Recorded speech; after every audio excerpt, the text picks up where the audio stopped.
Hi everyone and welcome back to my channel. If you're new here, my name is Elizabeth and I run the blog lifefromtheviolasection.com where I share my favorite practice tips, general advice, and tech for musicians. Today I wanted to share a quick practice tip with everyone, which is the one way that I always like to warm up before a performance or an audition or any big playing event or moment, especially if that playing event is going to be under pressure and if I'm nervous. So if you're ready to learn my favorite way to warm up before a big event, keep watching. So even though this video is on warming up before a performance or an audition, what I'm about to say is also great practice advice as well. So my favorite way to warm up before a performance is practicing slowly. Like so slowly. Slowly. I mean it. Like nothing up to tempo, and not even playing any run-throughs, just taking the very hard sections and playing them extremely slowly so that I can make sure that all of the muscle memory is correct and that I'm doing every technical thing that I need to be doing for those little moments and for those sections. I feel that my best performances and my best auditions have happened when I've warmed up this way, and I highly recommend trying it. Please take my advice with a grain of salt because not every practice technique and every performance technique works for every person. So please don't be too mad if this doesn't work for you, but I find that this works really well for me. I also will warm up with scales very slowly, focusing on intonation, tone, vibrato, and if there are any specific articulations or sort of techniques that I'm struggling with in something that I'll be performing that day, I will try that aspect, that technique or that aspect in one of my scales super slowly so that I can really feel that out and get that down. So let's say that I'm performing Rebecca Clark's Viola Sonata. So at the top of the second page of the first movement, there is a really large shift. So let's say that that is a spot that I want to target before a performance. Here's how I practice that. So this little section should go about like this.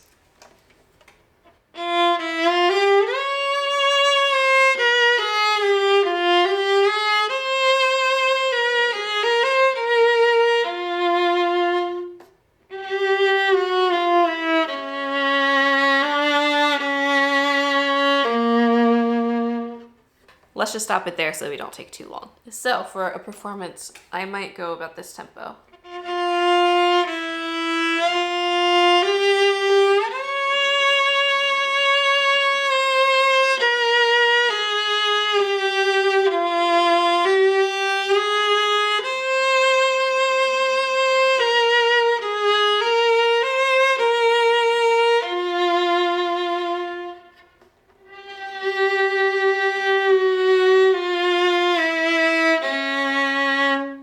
Some of my rhythms might not have been super precise in that tempo, but it was slow and I was focusing on intonation, getting vibrato on as many notes as I could, and some tone. Ideally, when you're practicing this way, you should still include all of the elements that you want to have when you're actually performing it up to tempo. Now, if you feel like you need to, you can focus just on intonation or just on bowing or just on rhythms, just on bow distribution. Any kind of technique that you feel like you need to focus on and really like lock into for your performance, feel free to play it slowly with just that focus. But then make sure that at least once or twice, you're going through that section with all of the elements. Correct intonation, correct rhythms, correct bowings, correct bow placement, correct bow usage and length, even though it might sound very scratchy or very weird at a different tempo. Try to keep those aspects of it the same as it will be in your performance. Also phrasing and dynamics. I know my dynamics were a little bit too loud for this section, but if I had practiced this a lot and were gearing up for a performance, I would make sure that those dynamics were exactly there. So you're trying to incorporate all of the elements at a tempo, not even tempo, but at such a slow snail pace that you can comprehend every single thing that's happening and that you need to be doing in the performance. Another reason why this is great, this is also a really great way to warm up if you have a tendency to rush, especially under pressure when you're nervous. One thing that really, really, really helped me, and that I feel like I was really smart to do before my audition for the college that I ended up going to for music performance. The day before, I practiced my concerto 5 metronome clicks below my real performance tempo. Because I had a tendency to rush in a couple of different sections of the concerto, I saw like some musician on Instagram post that they practiced under tempo before an audition or performance to avoid rushing. So I thought, hey, I'm seeing this a day before my audition, I'm gonna try it. And I felt like in my audition, I played the tempo really well without rushing as much as I usually did. I'm sure it was not perfect. I was 18 and playing a concerto and under pressure at a school that I really wanted to go to, so I know it wasn't perfect.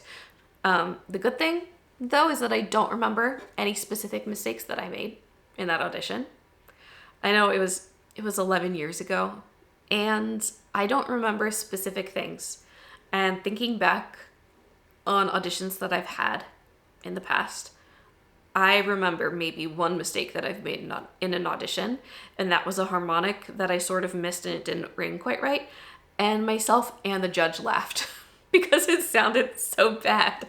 Just that one note. The rest of the audition, like I sounded normal, I sounded fine, but it was just that harmonic that completely missed that. And it was just funny. It sounded funny. Myself and the judge literally laughed when it happened. But that's the only real mistake that is burned into my memory after an audition. Performances, a little bit different, but for an audition, just know you probably won't remember every single little thing that happens in an audition, especially in a few years or even a decade after. So I know that's not the slow practicing talk, but it's a good thing to keep in mind for an audition. You're probably not going to remember what exactly happened, and the judges are not going to remember what exactly happened either, even like a couple days after, because they are likely hearing so many people that it sort of blurs together. Since I've talked a lot about auditions for a performance and also for an audition, but especially performance, I really try to think hard about what messages I want to convey in my music and how I want the audience to feel and interpret what I'm playing. I find that focusing on that larger idea and kind of the story of whatever music I'm sharing really helps me feel less nervous. And it's like sharing music with people instead of trying to play a perfect performance and impress people. It's fun to share music with others. It's fun to send someone a playlist or an album that they've never heard. Performing classical music can be the same as that. It's just you're sharing it with people in a different format. And lots of people go to concerts to feel something, to hear something inspiring, to connect with others, to just enjoy music. And you are so lucky that you get to make that music for others and that you get to help them have that fun experience. So if you make it maybe more about the audience experience, I find that really helps me to feel better about performing and a lot less nervous. So my favorite way to warm up before a performance, audition, or high stakes playing event is to warm up slowly and to not play any run-throughs, really.